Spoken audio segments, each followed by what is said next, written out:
છોટાઉદેપુર જિલ્લા police parade ground ખોટાલિયા ખાતે જિલ્લા કક્ષાની સૂર્ય નમસ્કાર સ્પર્ધા યોજાઈ હતી। ગુજરાત સરકારના રમતગમત યુવા અને સાંસ્કૃતિક પ્રવૃત્તિ વિભાગ સંલગ્ન ગુજરાત રાજ્ય યોગ બોર્ડ સંચાલિત તથા જિલ્લા યુવા અને સાંસ્કૃતિક પ્રવૃત્તિની કચેરી દ્વારા પોલીસ પરેડ ગ્રાઉન્ડ ખોટાલિયા ખાતે જિલ્લા કક્ષાની સૂર્ય નમસ્કાર સ્પર્ધા 2023નું આયોજન કરવામાં આવ્યું હતું। ત્યારે ઉપસ્થિત મહાનુભાવો દ્વારા દીપ પ્રાગટ્ય કરી કાર્યક્રમને ખુલ્લો મૂકવામાં આવ્યો હતો।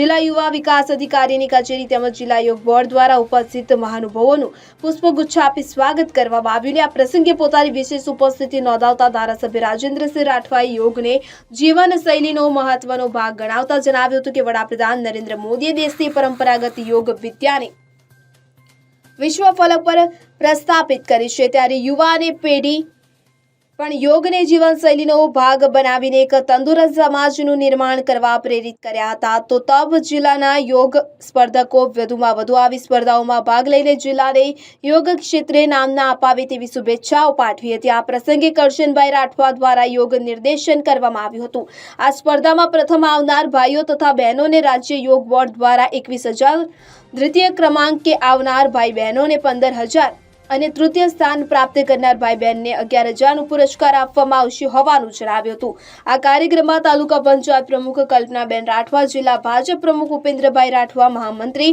મેહુલભાઈ પટેલ, જિલ્લા મહિલા મોરચાના પ્રમુખ સજ્જનબેન રાજપૂત, જિલ્લા જીઆરડી કમાન્ડર લીલાબેન રાઠવા, જિલ્લા વિકાસ અધિકારી દીપિકાબેન રાણા, જિલ્લા યોગ બોર્ડ કોચ ઘનશ્યામભાઈ રાઠવા, તાલુકા ભાજપ પ્રમુખ કાળુભાઈ નાયકા, શાળાના વિદ્યાર્થીઓ, તાલુકા કક્ષાના વિજેતાઓ સહિત જિલ્લા યુવા વિકાસ અધિકારીની કચેરીના કર્મચારીઓ ઉપસ્થિત રહ્યા હતા। છોટાઉદેપુરના પોલીસ પરેડ ગ્રાઉન્ડ ખાતે આજે સૂર્ય નમસ્કારનો કાર્યક્રમ યોજવામાં આવ્યો હતો। આ કાર્યક્રમ અમે નિહાળ્યો। સ્પર્ધકોએ ખૂબ એનર્જી સાથે આ કાર્યક્રમ કર્યો અને એમાં અમારા જિલ્લા ભાજપા અધ્યક્ષ, મહામંત્રી, તાલુકા પંચાયતના પ્રમુખ જેમને હાજરી આપી અને આ કાર્યક્રમ યુવા અને સેવા સાંસ્કૃતિક રમતગમત વિભાગ તરફથી યોજવામાં આવ્યો હતો।